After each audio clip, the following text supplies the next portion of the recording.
Hey y'all, come on in for some deep thoughts. I hear this often. My children won't eat anything but macaroni and cheese, chicken nuggets, and hot dogs. I cannot get them to eat a vegetable. I'd like to propose to you to imagine if we were to travel to India right now, we'd see Indian children eating the culturally historic food of India.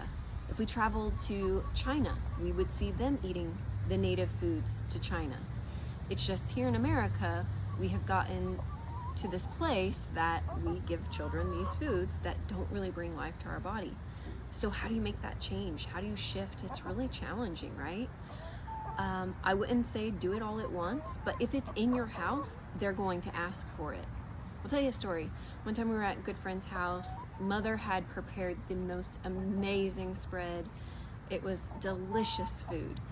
Me, my husband, our children, we were going all out because it was just so great.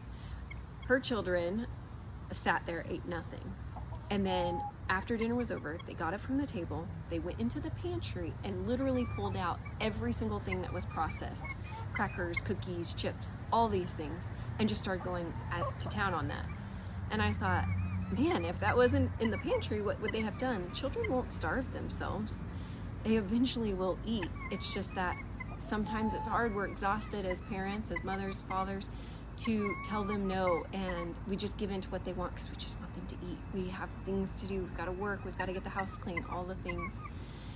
So I would challenge you to maybe over time, slowly not have those things in the home. It's not that you can't ever have them, but if they're not there, you're not having to fight the battle of, no, yes, you can have that. Wait, after you eat dinner, after you've eaten your plate, and this game that you have to play with them. Hopefully that gives you something to ponder on. Is my goal is not to offend. I know that there's people with texture issues and all kinds of issues, stories, whatever.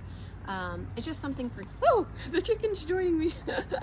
Hi, that was fun. We won't eat you though. This is our little bantam chicken. My first time to have a bantam. We've always had large, regular size hens. All right, have a great day.